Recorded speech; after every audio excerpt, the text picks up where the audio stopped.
14 जुलाई 1779 को पेरिस शहर क्रांति की गूंज से गूंज उठा।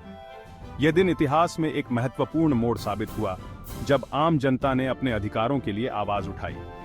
बास्टिल, जो राजा के अत्याचार का प्रतीक था, अडिग खड़ा था, लेकिन यह किला केवल पत्थरों और ईंटों का ढांचा नहीं था।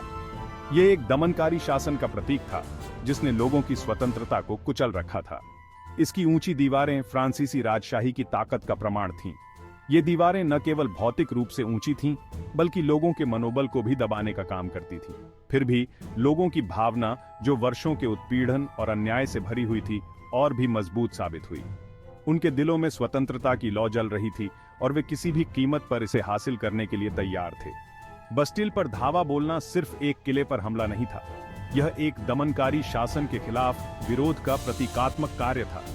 यह एक ऐसा क्षण था जिसने लोगों को यह एहसास दिलाया कि वे अपने भाग्य के निर्माता हैं। यह एक दमनकारी शासन के खिलाफ विरोध का प्रतीकात्मक कार्य था।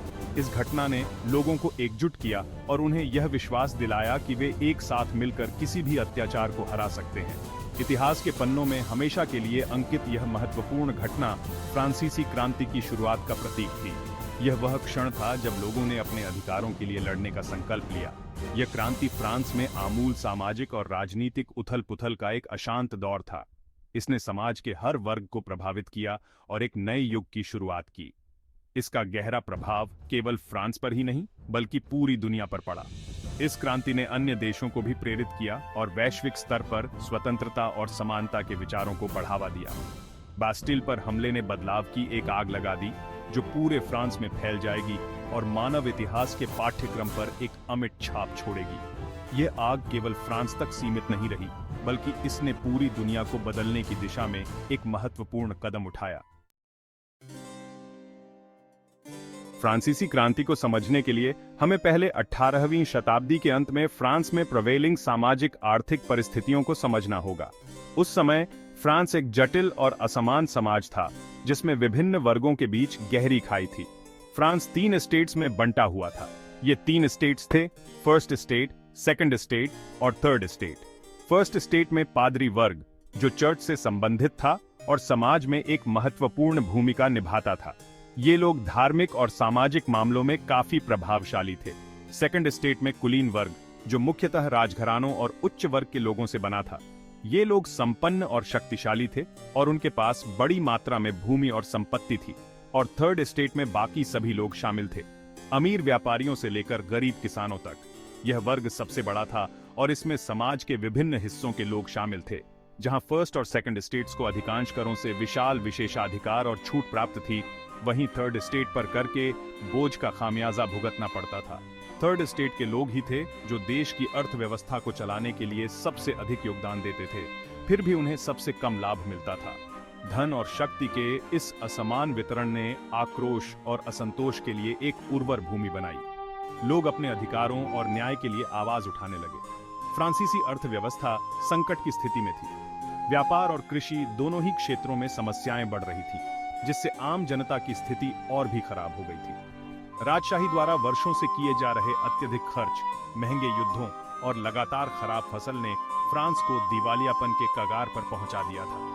इन समस्याओं ने समाज में और भी अधिक तनाव और असंतोष को जन्म दिया। गरीबी और भूखमरी से पहले से ही दबे हुए आम लोगों को उनकी बर्दाश्त की सीमा पर पहुंचा दिया गया था। लोग अपने परिवारों को खिलाने और जीवित रहने के लिए संघर्ष कर रहे थे। क्रांति का मंच तैयार था। लोग बदलाव की मांग कर रहे थे और एक नए युग की शुरुआत के लिए तैयार थे। 1789 में यह असंतोष और आक्रोश एक बड़े आंदोलन में बदल गया, जिसने फ्रांस और दुनिया के इतिहास को हमेशा के लिए बदल दिया। थर्ड स्टेट, हालांकि इसकी संरचना में विविधता थी, अपनी शिकायतों में एकता पाई। बिना प्रतिनिधित्व के कराधान और सामाजिक असमानताओं ने उन्हें एकजुट किया। वे सभी एक ही उद्देश्य के लिए खड़े थे: समानता और न्याय।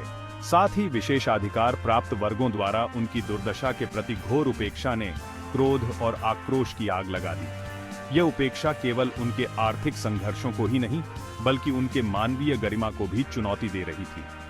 एनलाइटनमेंट के आदर्शों से प्रेरित होकर, जिसने तर्क, व्यक्तिगत स्वतंत्रता और समानता पर जोर दिया, थर्ड स्टेट ने अपने अधिकारों के लिए आवाज उठाई।